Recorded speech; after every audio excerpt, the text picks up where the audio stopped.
eu quero aqui, em nome do Grupo Ser Química, agradecer a confiança. Nós que estamos aqui há 23 anos trabalhando com o desenvolvimento da cana-de-açúcar, da agropecuária como um todo. E agradecer ao Grupo Tonielo, a Copercana, essa grande parceria nossa. E falar do Zé Pedro, esse ícone do agronegócio, chega até a dar uma engasgada, né, nas palavras aqui, porque Zé Pedro é uma referência, uma pessoa que é de uma simbologia de respeito ímpar. Zé, muito obrigado por tudo que você nos oferece, por tudo que você confia na gente nessa jornada nossa aí juntos. Abração, fica com Deus, meu amigo. Olá, meu nome é Marcos Galacho, sou RTV da Bayer na região de Ribeirão Preto, responsável pela gerência de conta da Copercana. Em nome da nossa companhia, gostaria de agradecer pela parceria da Bayer, da Copercana e da Viralco e dizer que sempre estaremos juntos. Sou Danilo Cobacho, RTV que atende a unidade de Castilho, portanto sou morador da região e sei o quanto a cana-de-açúcar trouxe desenvolvimento para todos nós. Falando especificamente do Zé Pedro, o que me chama a atenção toda vez que eu vou na unidade e é citado o nome dele, é o respeito e admiração que ele construiu perante todos os colaboradores da unidade. Contem com o nosso time e contem com a Bayer. Olá, pessoal. Hoje nós vamos começar uma série de doccasts, a qual nós vamos contar uma história de não apenas um grupo familiar que saiu de um pequeno sítio, um pequeno engenho, e hoje tem 3 unidades industriais respeitadas no setor canavieiro, mas também que construiu com muita coragem, transformou toda uma região, né? Então, agora, nós vamos para o primeiro episódio do DocCast, que vai contar a história da ida do Grupo Viralco e do Zé Pedro Tonielo para a região de Castilho, né? Castilho, para quem não sabe, é o extremo oeste do estado de São Paulo, que faz divisa ali com o Mato Grosso do Sul. E então, sem mais delongas, vamos começar essa história. Eu estou aqui com o Zé Pedro Tonielo, que é fundador do Grupo Viralco, né? Ele e seus 3 irmãos, né? O Renato, o Valdemar e o seu Toninho Tonielo. Hoje faz parte do conselho, né? E tô com o Ricardo, que representa aí a segunda geração, é filho do Zé Pedro, né? Sim. E hoje faz parte da diretoria, né? Bom, eu não vou pedir para vocês se apresentarem, que vai ter muita conversa, e nós já vamos pro primeiro assunto desse nosso DocCast, né? Só para orientá-los, acho que vocês nunca ouviram esse termo, DocCast, nós criamos porque a história ela é tão cheia de detalhes que só numa conversa seria pouco, né? Então, nós fomos a campo ouvir as pessoas, ouvir o que elas tinham a dizer sobre essa história, né? E agora a gente vai completar ela aqui na mesa com o Ricardo e o Zé Pedro, né? Então, Lucas, vamos para o nosso primeiro VT, onde nós vamos voltar para como tudo começou, né? Pode rodar, Lucas. Quando a minha mãe faleceu, ele acabou, nós ficamos morando junto, né? Eu, meu pai e o Zé Pedro.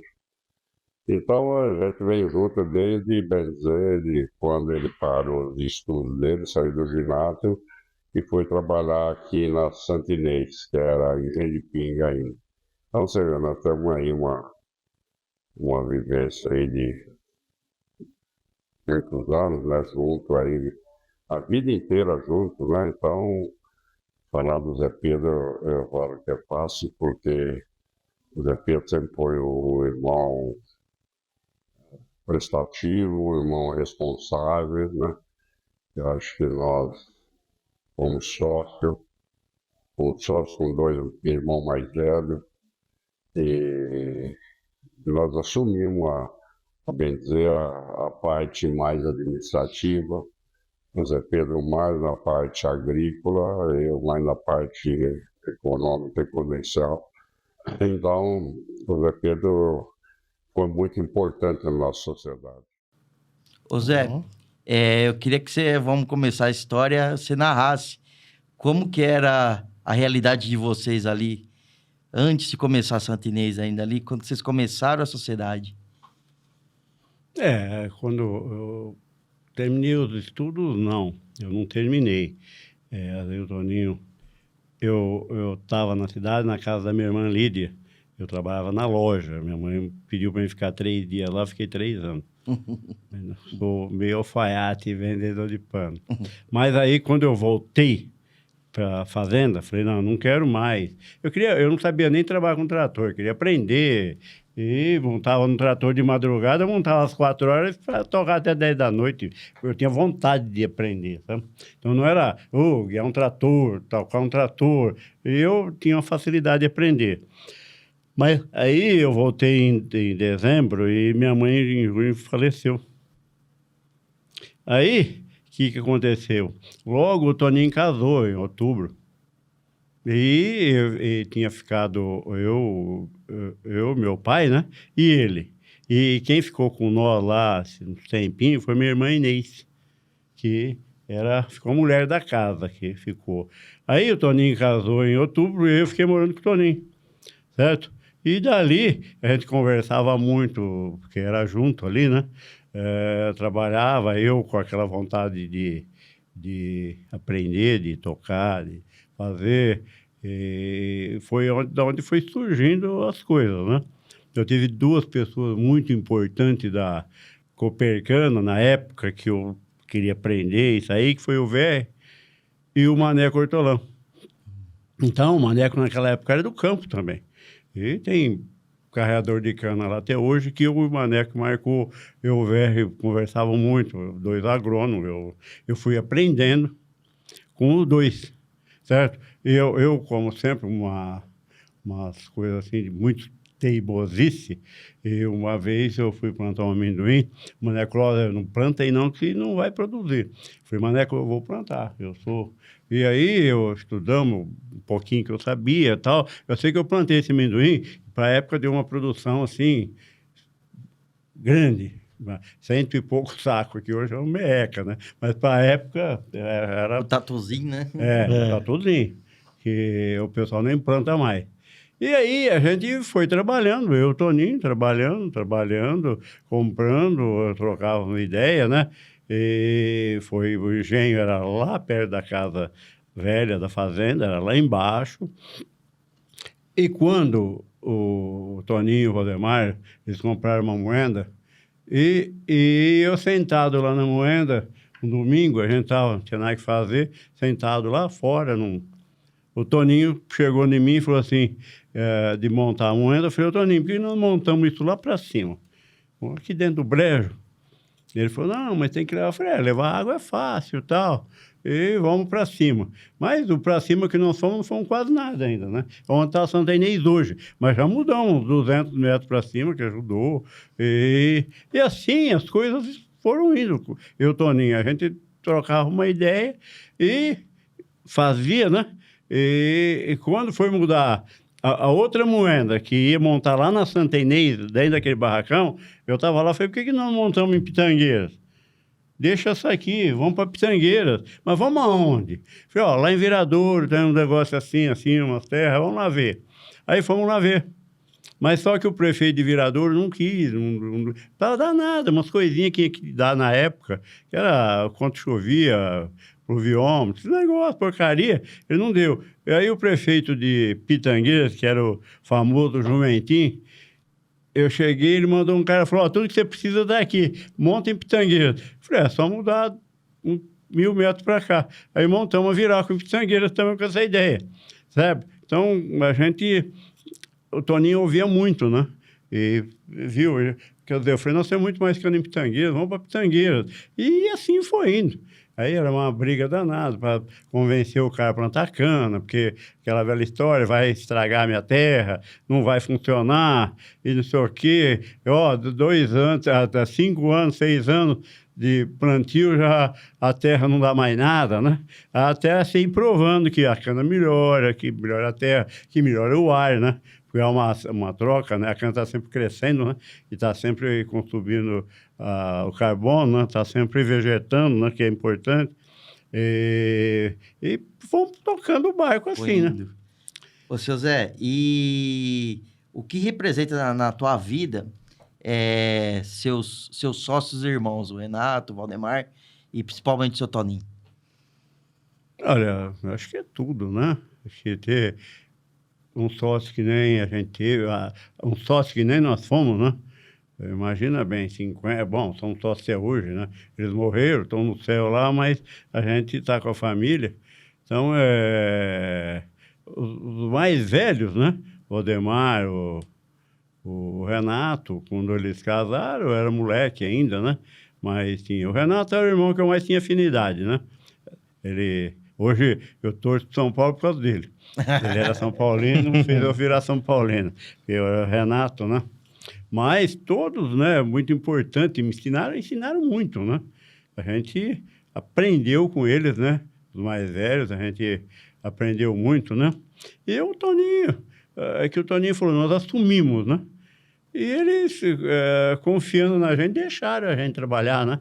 Nunca contestaram, nunca falaram nada, nunca, assim, que desabonar, sempre apoiando, sempre junto, sempre... Então, acho que poucas famílias têm o privilégio de ter, assim, nós 4 irmãos juntos, né?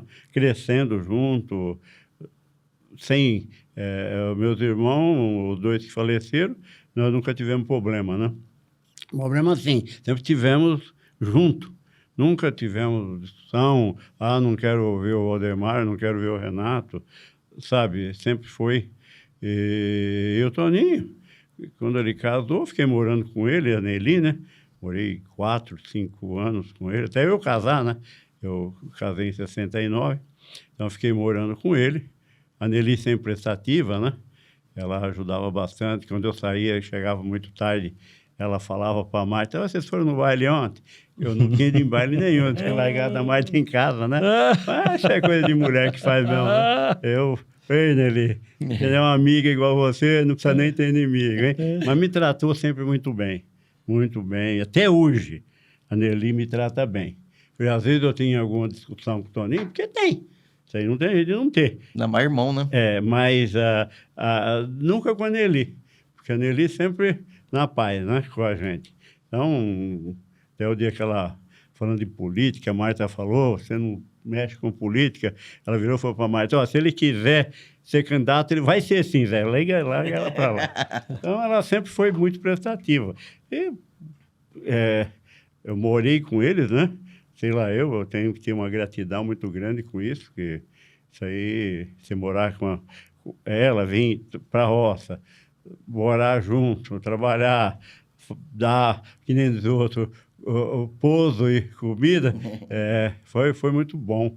E os irmãos outros também, nunca tive só alegria. Só alegria. Ô, Ricardo, e dessa história de união, né, do seu pai com seus tios, o que você carrega para você mesmo e o que você ensina para os seus filhos dessa união? Olha, o difícil é ensinar para os filhos, né? Mas o que a gente carrega, eu acho que é o grande respeito, né? Eu estava... Na hora que você perguntou para o Zé Pedro, eu fiquei pensando aqui, passando pela cabeça, né? Mas realmente, meus tios nasceram, viveram, faleceram e a sociedade permaneceu. E hoje tenho meu pai e meu tio, que são os dois, né? Meu pai é o mais novo e meu tio é o mais velho. Mas eu penso assim, né? É um respeito onde eles se complementam, eles se respeitam, eu penso que eles têm algo assim, né? Objetivo em comum, tudo. Então foi uma coisa muito diferente, que realmente se torna até um caso, né? Porque é raro acontecer isso em famílias. Geralmente as pessoas não aguentam. Agora, passar isso para os filhos, a gente está entrando num papel de governança, tá? Então, acho que isso é fundamental para a nossa empresa, não só para os netos, mas para nós, filhos também, que a gente tem que aprender a se respeitar, né? Porque agora sai 4 irmãos e entra a geração de primos. Sim. E aí e já existe uma distância. Então nós temos que ter governança, regra, Tem uma outra história. transparência e uma outra história que inicia aí. Lógico que eu falei pro Toninho ontem, tava eu, o Tonho e o Toninho. Falei para ele ontem, falei, Toninho, nós não somos nada. Eu, o Tonho, o Walter, a Renata, o Thiago, meu irmão, quem for que traz dos filhos, sem vocês. Isso acho que é a parte mais importante. Porque tudo que nós temos, tudo que nós fazemos, partiu deles. Isso daí a gente... Eu reconheço isso e fico muito grato. E cabe a vocês a fixar isso, né, na história do Grupo Viralco. É o que a gente está tentando perpetuar isso, fixar, porque é o mais importante. As empresas, se não tiver gente da família, a gente vai tentar profissional, tudo, mas toca. Mas a gente tem que zelar pela família também. E ter o legado, né? É o legado mais importante. Bom, agora vamos ver um depoimento que mostra se o Zé Pedro tinha mão boa para agricultura mesmo. Pode rodar aí, Lucas, por favor. A gente trabalhar junto muito nas decisões do plantio de cana, do plantio de amendoim. O Zé foi um baluarte, né, na hora de amendoim. Depois nós paramos, mas ele foi. Quando ele foi para os Estados Unidos, ele desenvolveu uma máquina que fosse basculante igual tinha lá nos Estados Unidos. Depois aí as empresas começaram a desenvolver essa máquina. Mas, ô seu Zé Pedro, conta pra gente um pouco como foi essa história aí da máquina do amendoim. Nós estivemos nos Estados Unidos na época, né? E desenvolveu. O grande problema que na época, hoje você tem internet, você tem tudo para você pesquisar, você tem tudo na mão, Copercana ou onde você quiser, as empresas que vendem os inseticidas, traz tudo, não tinha nada. Nós não tínhamos nada. Era um plantio assim, eu não sou agrônomo, né? Eu fui aprendendo a amarrar. Nós começamos a plantar amendoim, certo? Plantar amendoim, eu replantava com plantadeira de 2 linhas. 2 linhas. Nós íamos e voltava no meio e tal. E eu comecei a enxergar o amendoim com a melhoria na terra, né? Isso por experiência. Você vai aprendendo, você tem que prestar atenção e tem que saber o que você está fazendo. Então, por exemplo, logo no comecinho, eu plantei amendoim num pedaço de terra, plantei arroz no outro. Onde eu plantei amendoim, onde eu plantei arroz, a cana nem nasceu direito. Nossa. Quer dizer, a gente vai aprendendo, isso é um aprendizado, não foi em faculdade, não foi em lugar nenhum. Eu fui aprendendo. E aí, plantava amendoim, começamos a colher amendoim, e batia em cima do caminhão. Depois, com barraquinha de mão, aí começamos a bater no balaio. Aí, era aquela terrível, sabe? E aí apareceu a máquina Bonsing, né, argentina, que colhia amendoim. Aí eu falei para o Toninho, vamos comprar uma máquina, vamos experimentar e tal. Mas aí o pessoal ia lá, compra essa máquina, ela joga fora, não joga fora, e vai, e vem. Aí eu conversando depois com o técnico argentino, ele falou, Zé Pedro, o grande problema é o seguinte, essa máquina é para ela colher 300 sacos de amendoim por dia. Vocês estão colhendo quanto? Eu falei, nós estamos com uns 800, 900. Aí não aguenta. Ele falou, então diminui que ela vai melhorar. Vai mais devagar. Vai mais devagar. Aí começamos a expandir esse amendoim e colher. Só que ela assim, sacava em cima, costurava e tinha que carregar o saco. E quando eu fui para os Estados Unidos, nós fomos ver amendoim, eu vi as máquinas lá, com basculante, sabe? Que já jogava. Graneleiro, né? Graneleiro, né? Já. E aí eu comecei a tirar fotografia delas, né? Tirei, eles não deixavam tirar quase. Mas eu punha os caras assim, o VR estava com nós, né? Agacha lá que eu tenho uma foto tua, e tirava da máquina, agacha aí. E quando eu vim para cá, eu falei, vou fazer isso aí na nossa. E comecei a fazer. Foi muito difícil, sabe? Aquilo que não tinha nada para você se espelhar. Mas aí estava o Nogueira, o João ajudando e tal, e eu consegui fazer esse graneleiro. Então, eu fui um dos primeiros a trazer amendoim em granel para Copercana. Então, aí, de primeiro eu ia para a roça com 2 para costurar, certo? O tratorista, mais 2 em cima para costurar, mais um para pegar, depois mais um pessoal para catar saco. No graneleiro, não, só ia o tratorista e o motorista do caminhão. E foi uma mudança de chave, até o Augusto fala bastante disso, né? Então fala bastante, né? Então, essa máquina o que tem hoje aí, uma máquina que colhe amendoim, ela copiou esse graneleiro. Ela levou minha máquina lá e copiou. Que são as máquinas hoje mais modernas. Né? Só que melhoraram muito hoje, né? Mas aí eu fui para lá ver isso aí, aprendi a plantar amendoim de linha dupla, aprendi. Quer dizer, foi a faculdade que eu fiz. Só que foi uma faculdade fazendo assim, trabalhando e não tinha muita teoria, não. Era pura prática, né? Fui praticando. Melhor fui faculdade, fazendo. né? Então, eu comecei a plantar amendoim, eu comecei a melhorar a produção, né? E aí, com essas máquinas. E aí, o que aconteceu? Difundiu na região do Sertãozinho. Tem amendoim até hoje, certo? Hoje estão pagando 12 a 15 mil reais o quilo de amendoim. Sim, o arrendamento, né? Tem amendoim até hoje. Muito que forte. Eu fiz, né? Que eu trabalhei, que quando eu trouxe, eu fiz o arrancador para também copiado de lá, né? O arrancador também você fez, que foi uma mudança de chave também, né? Foi uma mudança. O último ano que eu plantei amendoim, eu fiz tudo mecanizado. Arranquei, e era o tatu, e não era um amendoim próprio para fazer isso, né? Você entendeu? Então, lá eu fui vendo aviação, usar inseticida com avião, plantar, eles tinham um secador lá já, certo? E a gente foi aprendendo na prática e fazendo. Eu sempre fui ver, eu nunca só fiquei esperando cair. Tudo que eu plantei, porque eu fui em cima e fui fazer, você entende? Então, o amendoim também. Então, nós somos pioneiros no amendoim. Ninguém plantava praticamente amendoim. Tanto é que eu tenho um barracão na fazenda até hoje que eu guardava o amendoim lá. Para depois começar a comercializar. Para depois ia para Copercana naquela época ou não? Já comercializava? Depois começou a Copercana também.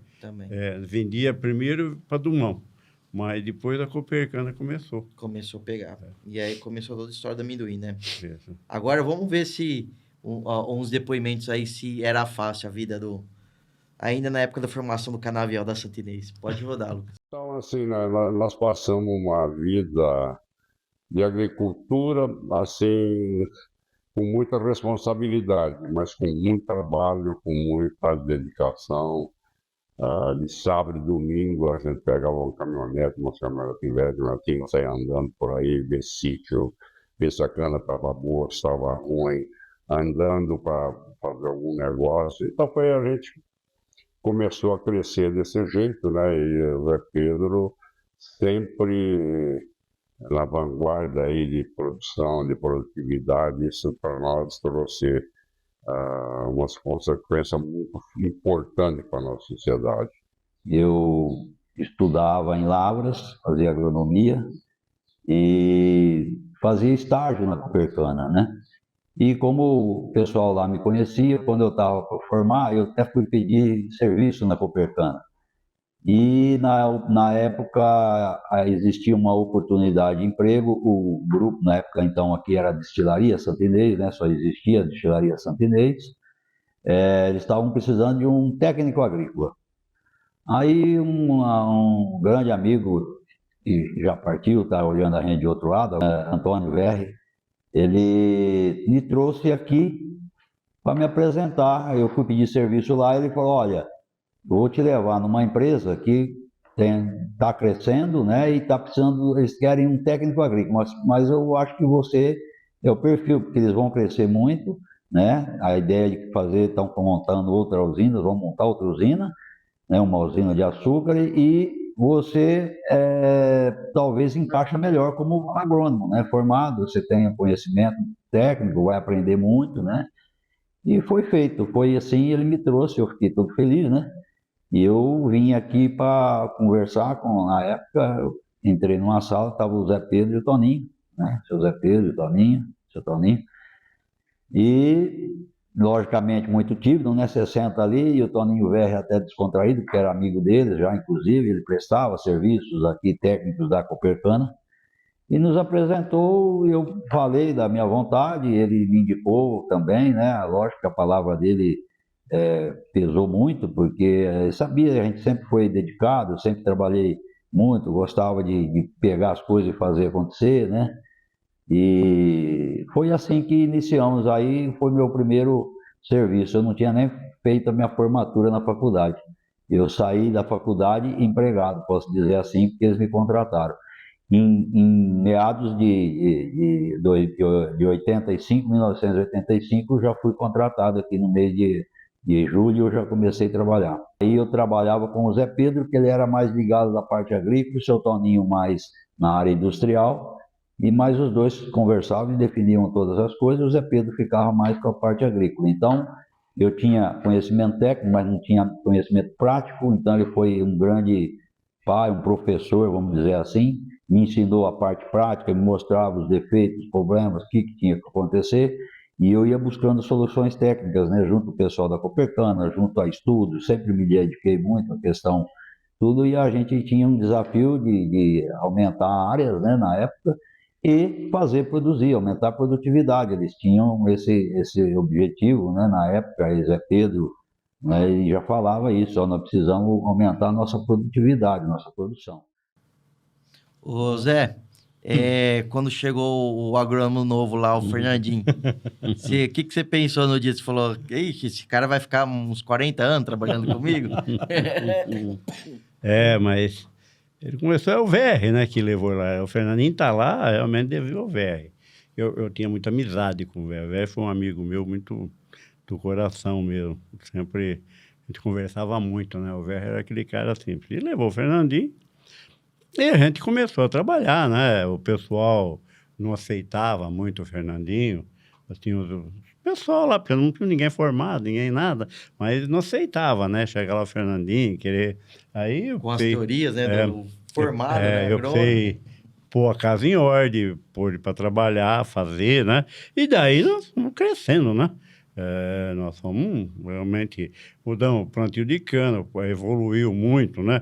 Nós saímos do carrinho, fomos para a carreta, fomos para o caminhão, e a coisa foi mudando, né? Então, mas nós já fazíamos muito lá na fazenda, análise de terra. Eu já era assim, porque eu te falei, pelo Verri e pelo Manuel Hortolã. Então, a gente já fazia muito isso. Então, na época, nós já estávamos um pouco mais adiantado que o pessoal, sabe? Já tinha uma consultoria. Já tinha, né, deles. Então, eles orientavam muito, né? De terra, de calcário, disso, daquilo, da adubação, né? Então, era bem mais simples do que hoje, mas nós já era um pouquinho mais evoluído que o pessoal, você entende? O herbicida usava muito bem, era menor, então era mais bem feito o serviço. Hoje, muito grande, já escapa um pouco. Aquele tempo era pouco, então era mais bem feito. Mesmo com menos tecnologia, né? Mais bem feito. Tanto é que eu usava herbicida há 3 anos, depois eu pulava 1 ou 2. Não tinha mato, porque era bem controlado, então não tinha semente. Eu conseguia fazer isso na época. Usar 2, 3 anos e pular 1 ano, pular 2 anos, sabe? E conseguir colher a cana limpa. E aí, com o Fernandinho, que chegou ajudando, né? Aí foi implementando novas técnicas, e o Verri, né? Eu sempre parti de fazer suco raso, nunca fui de plantar cana funda. E eu estava plantando cana um dia, chegou o Verri lá, olhou, você vai plantar capim aqui? Gozador, né? Está plantando esse suco é para capim.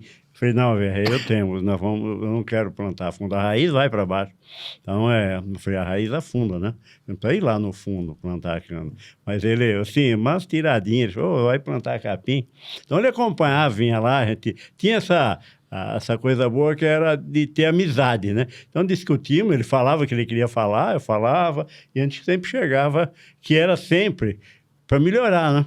Então, e o Fernandinho entrou no bolo e está lá até hoje, né? Eu tenho muita gente assim, lá. Por exemplo, o Dito nasceu lá na fazenda, o Leco nasceu lá na fazenda. Eu sempre fui de equipe, de formar e trabalhar. É que eu falo sempre. Esse fulano não trabalha, manda embora. Não, vamos fazer trabalhar. Não vamos mandar embora, não. Vamos pôr para trabalhar. Assim que tem que ser. Mandar embora só no último caso mesmo. Você manda ele embora, você tem que pôr outro. Já que ele está aí, deixa ele, vão fazer ele trabalhar, né? Então, você faz a equipe, não é? Então, aí você vai pegando rumo e vai indo, né? Então, o Fernando, nesse ponto, trabalhamos junto, até eu ir lá para Castilho, que ele ficou aqui, né? E a gente foi para lá, ele foi para lá também, ajudou, e está até hoje com nós aí. Bom, agora vamos para mais um VT que mostra isso aí que você falou, Zé. Que muita gente se formou e está junto com vocês até hoje. Então, nós tivemos a nossa vida aqui, montamos a Viral. A Viral, que a gente trabalhou muito nessa pitangueira aí para desenvolver a Viral. Na época tinha a parte industrial fazendo lá e a gente tinha já várias propriedades que trazia cana de lá para cá. E daí começou a se expandir, plantar canaviais, mudas, né, para expandir áreas para poder ter cana para Viral. Então foi um trabalho bem intenso que nós fizemos lá. A gente saía cedinho daqui e voltava de noite, né, todo dia. Curva de nível, na época tinha muita coisa. E eu fiz colégio agrícola, a gente aprendia muito na prática a fazer todo esse trabalho de topografia. E o Célio, que era um grande parceiro, amigo da família também, e trabalhava aqui, trabalhava na cooperativa, fazia esse trabalho. E eu fui aprendendo muito com ele. Aí, de um certo tempo, ficou eu fazendo, né? E a gente só chamava o Célio quando tinha algumas dúvidas. Mas, então, essa parte toda de curvas de nível, essas coisas, a gente fez bastante. Dali, Viradouro, Terra Roxa, né? Então, a equipe ia, posava lá, alugava a casa em Terra Roxa, ficava lá, voltava no fim de semana, no dia da folga, mas os tratoristas, né, o pessoal, a equipe, o Cido, na época, que era o moteiro, né, a modeladora, vários tratoristas, né, que ajudaram a fazer o crescimento da empresa, Cambião, Masco, vários antigos aí, né, da época. E foi crescendo, né? Fomos adquirindo uma forma grande ali, até que em 2006, em 86, iniciou a moagem na Viral. Nós conseguimos um aumento bem considerável de produtividade com todas essas tecnologias, né? Eu ia buscando essas tecnologias, né? Passando para o Zé Pedro, nosso contato era muito estreito, né? Todo dia com ele a gente falava, a questão de adubação, tipo de adubação melhor, controle de mato. Então é um conjunto de operações que a gente foi realizando e foi tendo resultado, e foi crescendo, e nós fomos crescendo juntos, né?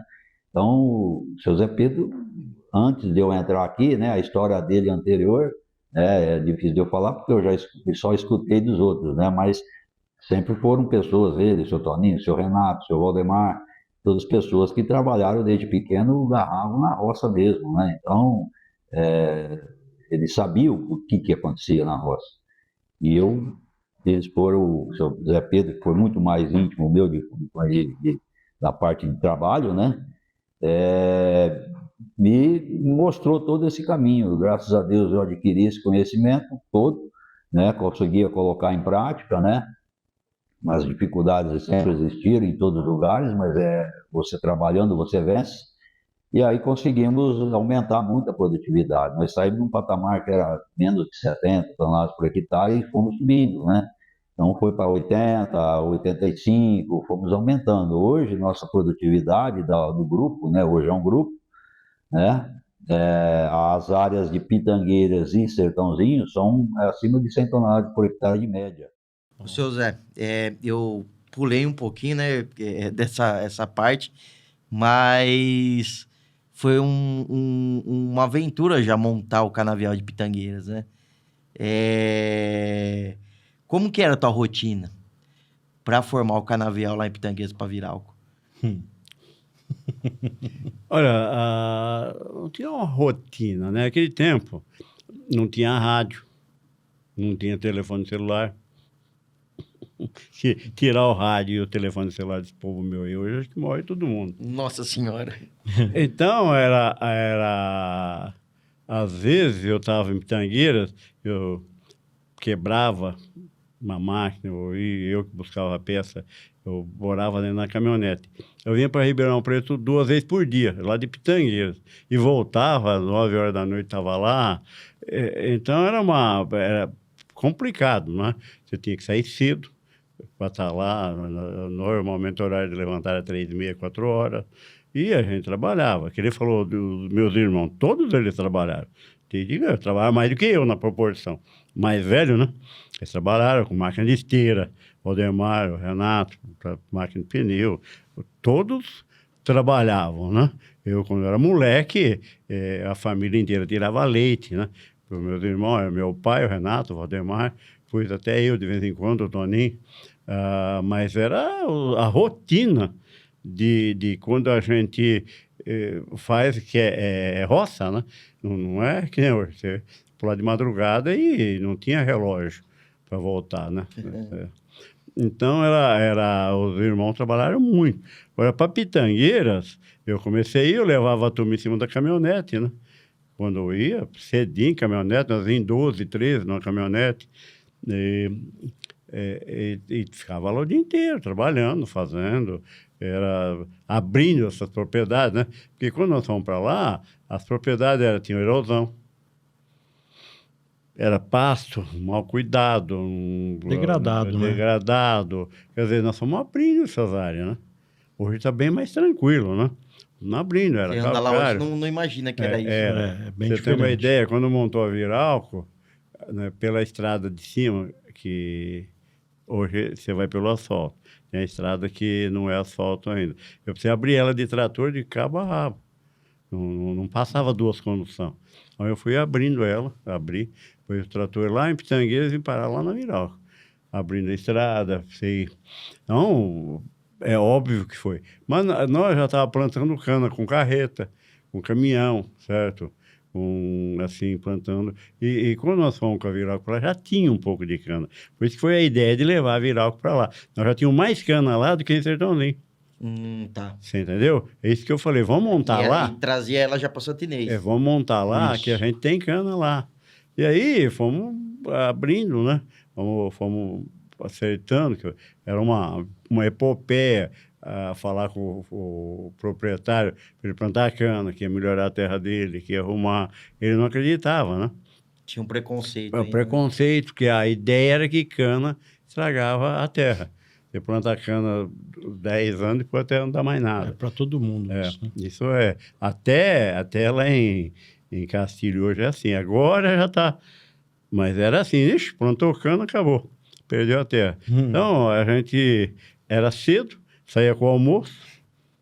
Depois eu saísse de casa às 4 horas da manhã. O seu Jerônimo, que era o meu vizinho, trabalhou com nós também a vida inteira. Ele batia na janela. Pedro, está na hora. Eu levantava, tomava só uma xícara de café e a gente ia trabalhar. Quer dizer, só voltava de noite. O Toninho falou, domingo, normalmente se trabalhava até meio-dia, de domingo. Porque que andando, vendo que você vai fazer na segunda-feira, né? E inclusive, quando moía a Santa Inês, ela moía domingo até o meio-dia. Então, puxava a cana até o meio-dia. Meio-dia ela parava, descansava, porque a segunda-feira, aquele tempo, fazia limpeza. Então, da parte da indústria. Da parte da indústria. Ô, Ricardo, e nessa época, acho que você era adolescente. Não, ainda não. Ainda não? Era mais novinho, era novinho, né? O Zé Pedro montou lá Santa Inês tudo. Eu nasci em 73. Você tinha uns 10, 12 anos. Quando formou lá, 79, mais ou menos, que fez destilaria, eu tinha 6 anos, 7 anos. Mas eu morei lá, né? A vida inteira lá. Você morou lá? Morei na Santa Inês. Vocês moraram lá? Na Santa Inês. Morei na Santa Inês. E o que você lembra dessa época da ida para Pitangueiras? Do seu pai? Eu lembro assim, né? Da Santa Inês eu lembro de tudo. Todos esses nomes que ele fala, eu conheço todos os funcionários. A gente tinha uma vida lá, né? Morava lá na fazenda e dormia na casa lá deles, tudo. Tinha uma vida normal lá. E eu lembro que eles saíam cedo, né? E voltavam só de noite. E era complicado. E, assim, era uma situação onde tinha que trabalhar, né? Isso daí eu lembro muito. Não tinha outra alternativa, né? Então, agora falar assim, não lembro de ter construído a Viralco, porque não participei de nada disso. Mas eu lembro que foi bem puxada a situação. O pai Eu lembro muito, aí outra coisa que saiu reportagem falando de usina clandestina, isso eu lembro porque eu estava na escola, né? Então soltaram reportagem, fizeram em Sertãozinho, em Sertãozinho, na região toda, saiu acho que até em jornais grandes aí, né? Usina de álcool clandestina e tal. Mas O negócio é o seguinte, quando nós montamos lá em Pitangueiras, já pensando em álcool, o Fernandão já mexia com isso, fazia, o Toninho e tal, estava na Copercana, e negaram o pedido de etanol. De etanol para nós. de etanol. Que tinha cota na época. Não, na Santa Inês era Era etanol já. Já era etanol. Já porque tinha cota. Já tinha cota. Tinha cota, então tinha que ter a cota, não tinha. Aí eu falei pro Toninho, nós éramos sócios da Copacesp. Sim. Aí uma brilhante ideia, falei, vamos montar, a gente faz pinga, leva para a Copacesp e faz álcool. Entendeu? Mas não falamos nada para ninguém, começamos a montar. Pedimos autorização para fazer pinga, não para álcool. E aí, nessas alturas do campeonato, põe destilaria clandestina. Aí foi fiscal do trabalho, fiscal do sei o quê, fiscal não sei... Tudo quando é fiscal. Cadê a destilaria? Cadê o álcool? O que vocês estão fazendo? Não está fazendo nada, estava montando, estava nos pilares ainda, né? Mas ficou no passado, né? Malandro é malandro, que nem diz a música lá, né? Mané, mané.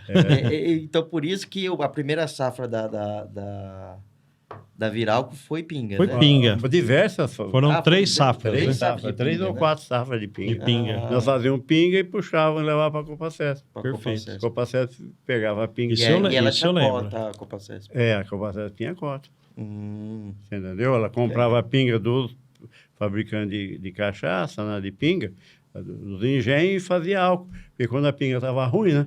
Então Virava vendia pro lá álcool. e virava álcool. Virava álcool. Bom, assim, né? Desculpa, gente. Com essa história, a gente concluiu o primeiro episódio da nossa série, mostrando, né, que não era fácil. Teve até isso. É muito trabalho, né? A constituição, a criação do grupo, né? É o resumo de muito trabalho, muito empenho, né? Ser um pouco esperto também, né? Não ser bobo dos outros, né, Zé? E do Zé Pedro, eu acho que a gente já carrega a imagem do grande agricultor, né? Um cara que tem talento para trabalhar com a terra, né? E nos próximos episódios a gente vai conhecer melhor o Zé Pedro, nosso protagonista, e também a epopeia do Grupo Viralco rumo ao Oeste Paulista. Olá, meu nome é Marcos Galacho, sou RTV da Bayer na região de Ribeirão Preto, responsável pela gerência de conta da Copercana. Em nome da nossa companhia, gostaria de agradecer pela parceria da Bayer, da Copercana e da Viralco e dizer que sempre estaremos juntos. Sou Danilo Cobacho, RTV que atende a unidade de Castilho, portanto sou morador da região e sei o quanto a cana-de-açúcar trouxe desenvolvimento para todos nós. Falando especificamente do Zé Pedro, o que me chama a atenção toda vez que eu vou na unidade e é citado o nome dele, é o respeito e admiração que ele construiu perante todos os colaboradores da unidade. Contem com o nosso time e contem com a Bayer. Eu quero aqui, em nome do Grupo Ser Química, agradecer a confiança. Nós que estamos aqui há 23 anos trabalhando com o desenvolvimento da cana-de-açúcar, da agropecuária como um todo. E agradecer ao Grupo Toniello, a Copercana, essa grande parceria nossa. E falar de Zé Pedro, esse ícone do agronegócio, chega até a dar uma engasgada, né, nas palavras aqui, que Zé Pedro é uma referência, uma pessoa que é de uma simbologia de respeito ímpar. Zé, muito obrigado por tudo o que você nos oferece, por tudo que você confia na gente nessa jornada nossa aí juntos. Abração. Fica com Deus, meu amigo.